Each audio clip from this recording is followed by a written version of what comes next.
안녕하세요. 평화를 빕니다. 성모여행사 투어 컨덕터 김한드레아입니다.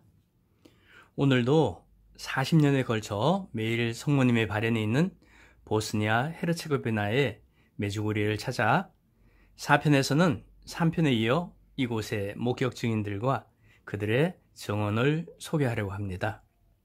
먼저 발현 증인 5번째로 마리아 파블로비치 루네띠는 1965년 4월 1일 비아코비치 출생으로 매일 성모님 발현 중 매월 25일 성모님의 메시지를 수령합니다. 마리아는 이방카와 미리아나와 함께 첫날 성모님을 본 밀카의 언니이고 당시 13살이었습니다.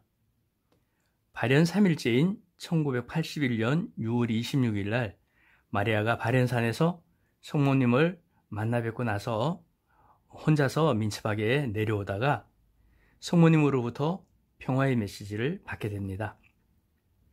산에서 중간쯤 내려오는데 성모님께서는 커다란 검은 십자가와 함께 나타나셔서 우시면서 그에게 말씀하셨습니다. 평화, 평화, 평화. 하느님과 사람들 사이의 평화를, 그리고 너희들 사이에 평화를 이룩하여라 라고 첫 번째로 주신 메시지가 바로 이 평화의 메시지였습니다. 이른 마리아를 통해서 성모님은 매주 목요일 메시지를 주시다가 현재는 매월 25일에 메시지를 주십니다. 이제 여기에서는 마리아와의 회견 내용을 요약해 보겠습니다. 마리아는 회견을 시작하면서 저는 먼저 성모님의 메시지를 상기하고자 합니다. 이것은 기도와 회개와 단식, 고백성사, 그리고 미사입니다. 그리고 자기 자신의 삶에 그것들을 실천하는 것이고 다른 사람들에게 모범을 보이는 것입니다. 라고 말하면서 기도에 대해서 이렇게 말합니다. 성모님은 우리가 매일 조금씩 더 기도로서 봉헌하기를 요청하십니다. 성모님은 우리들 각자가 메시지를 실천하고 매일 묵주기도를 바치라고 반복해서 말씀하십니다. 마음을 어지럽게 하고 나쁜 것들이 있는 장소에서 특별히 기도 시간을 가지고 하느님을 위해서 시간을 사용하라고 말씀하십니다. 그리고 단식에 대해서는 성모님은 일주일에 2번씩 단식하라고 하십니다. 단식의 가장 좋은 것은 빵과 물만으로 하는 단식입니다. 병자들까지도 단식할 마음의 준비를 갖추어야 합니다. 병자가 단식할 수 없을 때는 그들이 겪게 되는 고통과 함께 자기 자신의 병을 기쁨의 단식으로 하느님께 봉헌하는 것입니다. 라고 말하고 마음으로 하는 기도에 대해서는 이렇게 말합니다. 성모님은 마음으로부터 하는 모든 기도를 하느님께서 기뻐하신다고 말씀하셨습니다. 이것이 없이는 영적 성장이 불가능하고 또 하느님께 완전히 맡긴다는 것은 우리들의 삶을 그분의 손에 둔다는 것이고 하느님의 처분에 맡긴다는 것을 의미합니다. 우리 각자는 피조물답게 가면을 쓰지 않고 나는 무엇이며 어디에 있는가에 대해서 하느님께 응답해야만 합니다. 기도로서만이 우리에게서 거짓과 가면을 제거할 수 있습니다. 마음의 기도로서 우리 각자는 성장합니다. 내가 기도문을 가지고 형식적으로 기도하고 나는 행복하다고 하는 것은 마음의 기도가 아니고 단지 순간적인 느낌입니다. 우리가 기도에 대해 굶주림을 느낄 때 그때 마음의 기도가 시작됩니다. 우리가 배고프고 목마를 때 먹고 마시고 하는 것처럼 기도도 이와 같습니다. 우리가 하느님에 대한 굶주림과 목마름을 느낄 때 기도가 지속되고 마음의 기도가 됩니다. 라고 마리아는 전합니다. 그리고 미래에 무엇을 하고 싶습니까? 라는 질문에 마리아는 저는 저의 삶 전부를 하느님께 내어드리고 싶습니다. 라고 대답하고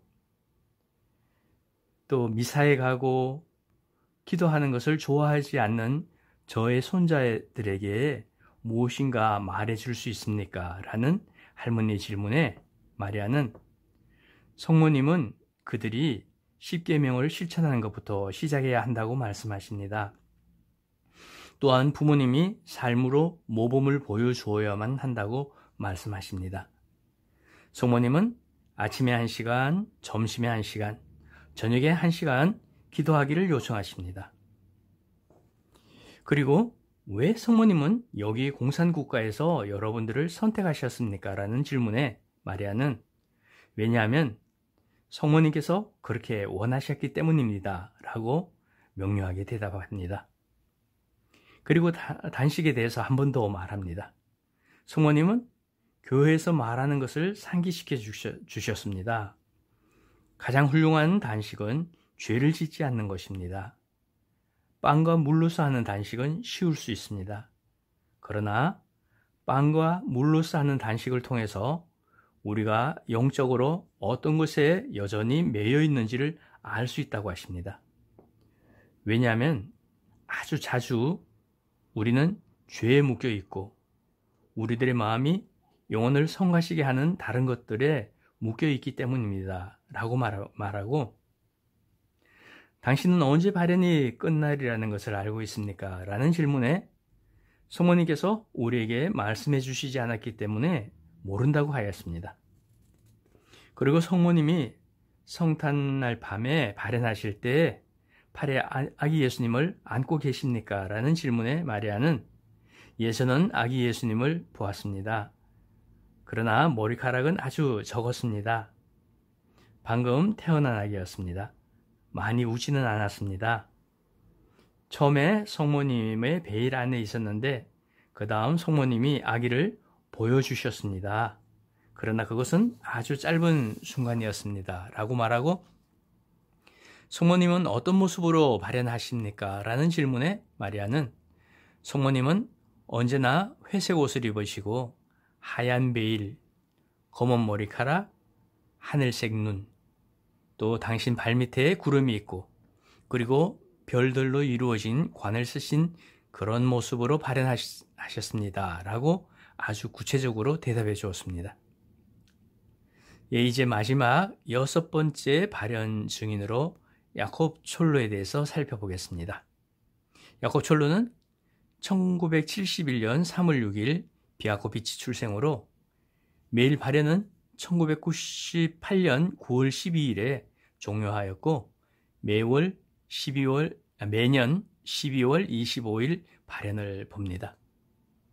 야콥 촐로는 1981년 3월 6일에 만 10살이 되었고 첫 발연이 있고 하루 지난 6월 25일에 목격 증인들의 그 그룹에 끼어서 성모님의 발연을 목격했습니다. 그는 3번의 섬광이 있은 후 그룹이 산으로 달려가는 것을 보고 그 뒤를 쫓았습니다. 그는 그들을 가까이 갔을 때 균형을 잃고 가시덤불에 얽혀 들어갔지만은 성모님을 뵙고 몹시 기뻐했습니다. 야콥도 역시 울었는데 가시덤불 때문이 아니라 너무나 큰 기쁨 때문에 울었다고 말했습니다. 어리지만 용감한 사도였던 야콥은 성모님 발연 사실을 믿지 않고 비판적이고 회의적이었던 본당 신부님에게 성모님께서 다음날 본당에서 발연하실 것이고 또 발연 언덕에 있는 모든 사람들을 부를 것이라고 말했습니다. 사실 이 일이 실제로 이루어졌기 때문에 본당 신부님은 크게 놀랐습니다.